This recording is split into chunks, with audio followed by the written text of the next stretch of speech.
नमस्कार मित्रों। आप सभी का स्वागत है गबन श्रृंखला के एक और नए वीडियो में। जिन्होंने अब तक के पिछले भाग नहीं देखे हों वह पहले डिस्क्रिप्शन में जाकर पिछले भागों को देखें, उसके बाद इस भाग की कहानी आगे सुने। पिछले भाग में हमने देखा रमा को वह हार और शीश फूल बहुत पसंद आए। रमा ने कहा, पसंद तो मुझे हैं, लेकिन मेरे पास कुल 300 रुपये हैं, यह समझ लीजिए। गंगू ने दोनों चीजें दो सुंदर मखमली केसों में रखकर रमा को दे दी। फिर मुनीम जी से नाम टकवाया और पान खिलाकर विदा किया। रमा के मनोल्लास की इस समय सीमा न थी, किंतु यह विशुद्ध उल्लास न था। इसमें एक शंका का भी समावेश था। यह उस बालक का आनंद न था जिसने माता से पैसे मांगकर मिठाई ली हो, बल्कि उस बालक का जिसने पैसे चुरा कर ली हो। उसे मिठाइयाँ मीठी तो लगती हैं, पर दिल कांपता रहता है कि कहीं घर चलने पर मार ना पड़ने लगे। 650 रुपये चुका देने की तो उसे विशेष चिंता न थी। घात लग जाए तो वह 6 महीने में चुका देगा। भय यही था कि बाबूजी सुनेंगे तो जरूर नाराज होंगे। लेकिन ज्यो ज्यो आगे बढ़ता था, जालपा को उन आभूषणों से सुशोभित देखने की उत्कंठा इस शंका पर विजय पाती जाती थी। घर पहुंचने की जल्दी में उसने सड़क छोड़ दी और एक काली गली में घुस गया। सघन अंधेरा छाया हुआ था। बादल तो उसी वक्त छाए हुए थे जब वह घर से चला था। गली में घुसा ही था कि पानी की बूंद सिर पर छर्रे की तरह पड़ी। जब तक छतरी खोले वह लथपथ हो चुका था। उसे शंका हुई, इस अंधकार में कोई आकर दोनों चीजें छीन ना ले, पानी की झरझर में कोई आवाज भी ना सुने। अंधेरी गलियों में खून तक हो जाते हैं। पछताने लगा, नाहा किधर से आया। 2-4 मिनट देर से ही पहुंचता तो ऐसी कौन सी आफत आ जाती। असामयिक दृष्टि ने उसकी आनंद कल्पनाओं में बाधा डाल दी। किसी तरह गली का अंत हुआ और सड़क मिली। लालटेन दिखाई दी। प्रकाश कितनी विश्वास उत्पन्न करने वाली शक्ति है, आज इसका यथार्थ अनुभव हुआ। वह घर पहुंचा तो दयानाथ बैठे हुक्का पी रहे थे। वह उस कमरे में न गया। उनकी आंख बचाकर अंदर जाना चाहता था कि उन्होंने टोका, इस वक्त कहाँ गए थे। रमा ने उन्हें कुछ जवाब न दिया। कहीं वह अखबार सुनाने लगे तो घंटों की खबर लेंगे। सीधा अंदर जा पहुंचा। जालपा द्वार पर खड़ी उसकी राह देख रही थी। तुरंत उसके हाथ से छतरी ले ली और बोली, तुम तो बिल्कुल भीग गए, कहीं ठहर क्यों ना गए। रामानाथ बोला, पानी का क्या ठिकाना, रात भर बरसता रहे। यह कहता हुआ रमा ऊपर चला गया। उसने समझा था जालपा भी पीछे पीछे आती होगी, पर वह नीचे बैठी अपने देवरों से बात कर रही थी। मानो उसे गहनों की याद ही नहीं है, जैसे वह बिल्कुल भूल गई है कि रमा सराफे से आ रहा है। रमा ने कपड़े बदले और मन में झुंझलाता हुआ नीचे चला आया। उसी समय दयानाथ भोजन करने आ गए। सब लोग भोजन करने बैठ गए। जालपा ने जब तो किया था, पर इस उत्कंठा की दशा में आज उससे कुछ खाया न गया। जब वह ऊपर पहुंची तो रमा चारपाई पर लेटा हुआ था। उसे देखते ही कौतुक से बोला, आज सराफे का जाना तो व्यर्थ ही गया, हार कहीं तैयार ही ना था, बनाने को कह आया हूं। जालपा की उत्साह से चमकती हुई मुख छवि मलिन पड़ गई। बोली, वह तो पहले ही जानती थी, बनते बनते 5-6 महीने तो लग ही जाएंगे। रमानाथ बोला, नहीं जी, बहुत जल्द बना देगा, कसम खा रहा था। जालपा ने कहा, जब चाहे दे। उत्कंठा की चरम सीमा ही निराशा है। जालपा मुंह फेर कर लेटने जा रही थी कि रमा ने जोर से कहा कहा मारा। जालपा चौंक पड़ी। समझ गई, रमा ने शरारत की थी। मुस्कुराती हुई बोली, तुम भी बड़े नटखट हो, क्या लाए? रमानाथ बोला, कैसा चकमा दिया? जालपा ने कहा, यह तो मर्दों की आदत ही है, तुमने नई बात क्या की? जालपा दोनों आभूषणों को देखकर निहाल हो गई। हृदय में आनंद की लहरें से उठने लगी। वह मनोभावों को छिपाना चाहती थी कि रमा उसे ओछी न समझे, लेकिन एक एक अंग खिल जाता था। मुस्कुराती हुई आंखें, दमकते हुए कपोल और खिले हुए अधर उसका भरम गवाए देते थे। उसने हार गले में पहना, शीश फूल जूड़े में सजाया और हर्ष से उन्मत्त होकर बोली, तुम्हें आशीर्वाद देती हूँ, ईश्वर तुम्हारी सारी मनोकामनाएं पूरी करे। आज जालपा की अभिलाषा पूरी हुई।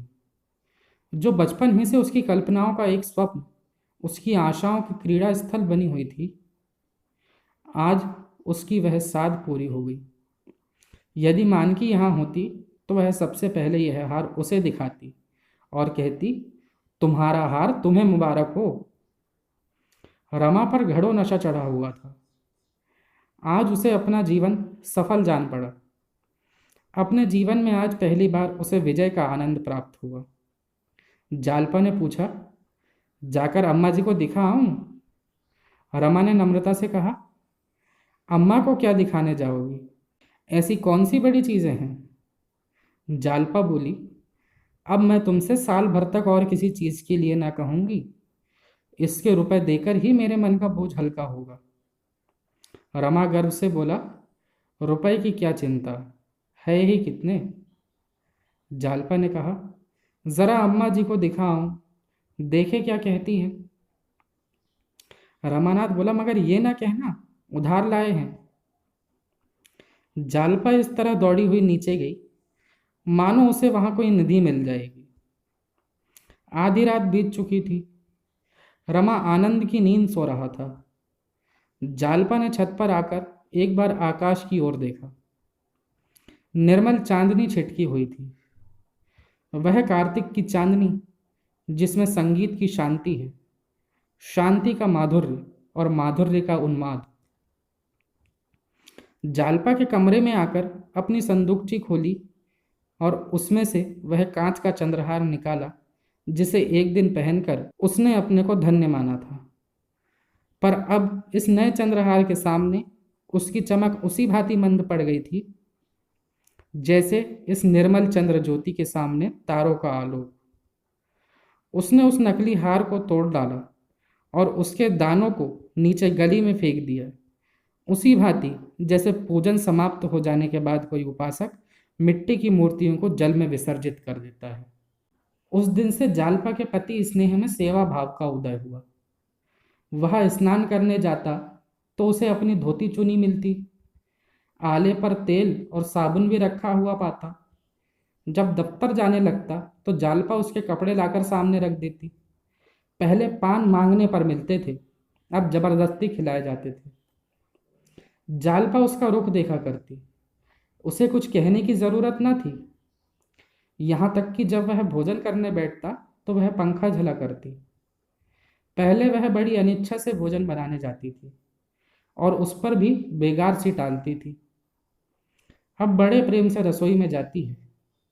चीजें अब भी वही बनाती थी, पर उनका स्वाद बढ़ गया था। रमा को इस मधुर स्नेह के सामने वह दो गहने बहुत ही तुच्छ जचते थे। उधर जिस दिन रमा ने गंगू की दुकान से गहने खरीदे, उसी दिन दूसरे सर्राफों को भी उसके आभूषण प्रेम की सूचना मिल गई। रमा जब इधर से निकलता तो दोनों तरफ से दुकानदार उठ उठकर उसे सलाम करते। आइए बाबूजी, पान तो खाते जाइए, दो एक चीजें हमारी दुकान से तो देखिए। रमा का आत्मसंयम उसकी साख को और भी बढ़ाता था। यहाँ तक कि एक दिन एक दलाल रमा के घर आ पहुंचा और उसके नहीं नहीं कहने पर भी अपनी संदूकची खोल ही दी। रमा ने उससे पीछे छुड़ाने के लिए कहा, भाई इस वक्त मुझे कुछ नहीं लेना है, क्यों अपना और मेरा समय नष्ट करोगे? दलाल ने बड़े विनीत भाव से कहा, बाबूजी देख तो लीजिए, पसंद आए तो लीजिएगा, नहीं तो ना लीजिएगा, देख लेने में तो कोई हर्ज नहीं है। आखिर रईसों के पास ना जाएं तो किसके पास जाएं? औरों ने आपसे गहरी रकमें मारी, हमारे भाग्य में भी बदा होगा तो आपसे 4 पैसे आ जाएंगे। बहू जी और माई जी को दिखा लीजिए, मेरा मन तो कहता है कि आज आप ही के हाथों बोहनी होगी। रामानाथ बोले, औरतों के पसंद की ना कहो, चीजें अच्छी होंगी ही, पसंद आते ही क्या देर लगती है। लेकिन भाई, इस वक्त हाथ खाली है।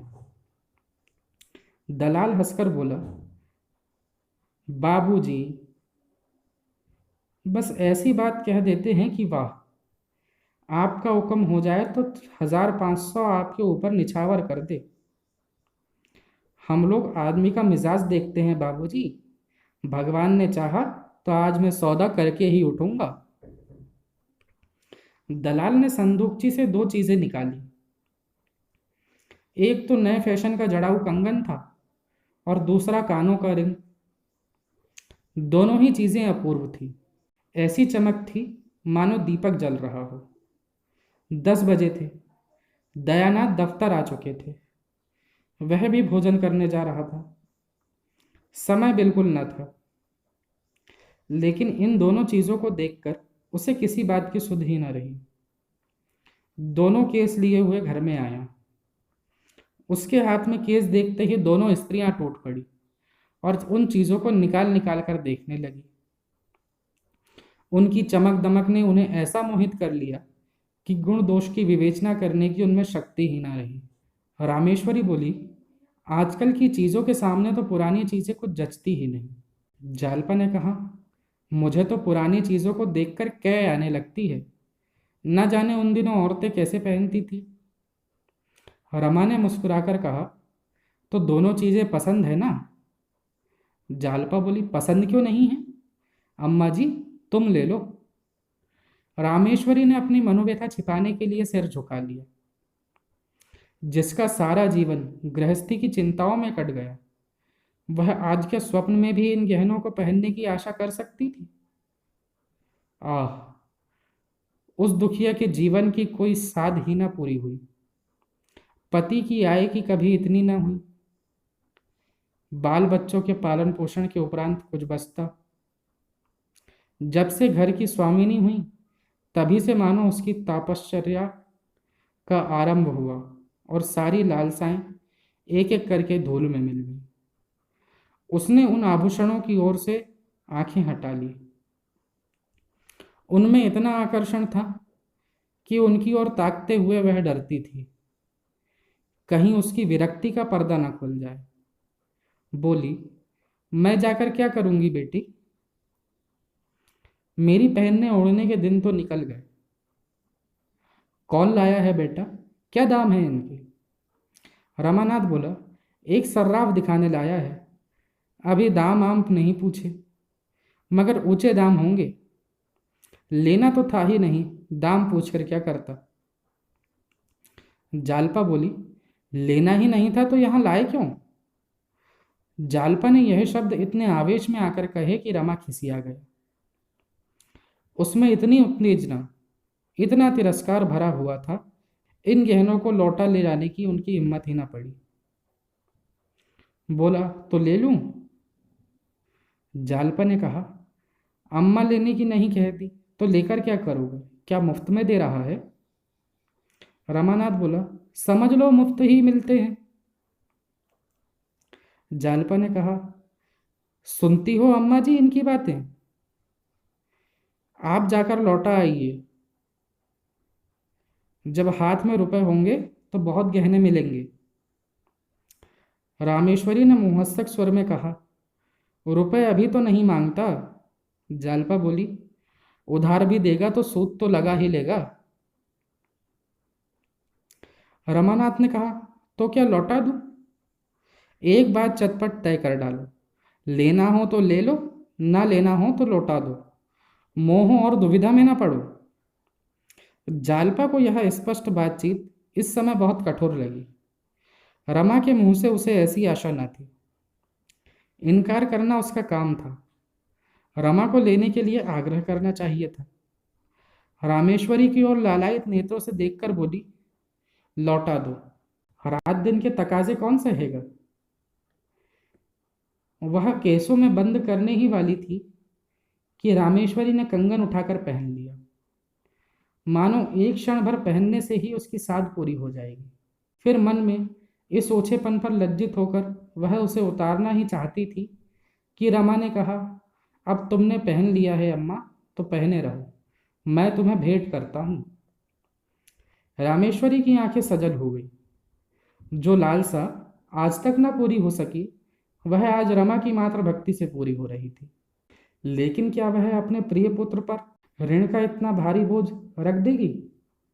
अभी वह बेचारा बालक है, उसकी सामर्थ्य ही क्या। ना जाने रुपए जल्द हाथ आए या देर में। दाम भी तो नहीं मालूम। अगर ऊंचे दामों का हुआ तो बेचारा देगा कहाँ से। उसे कितने तकाजे सहने पड़ेंगे और कितना लज्जित होना पड़ेगा।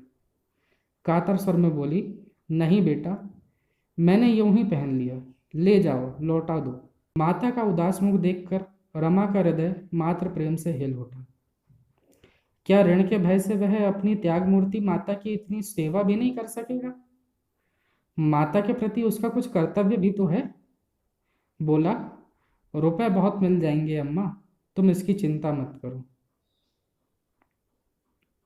आज की कहानी को यहीं विराम देते हैं। अगर आपको ये कहानी पसंद आई हो तो इस वीडियो को लाइक और शेयर करें। आगे आप किस कहानी को सुनना चाहते हैं हमें कमेंट में ज़रूर बताएं और हमारे चैनल को सब्सक्राइब करना ना भूलें। कल फिर मिलेंगे इसके अगले भाग के साथ। तब तक के लिए धन्यवाद।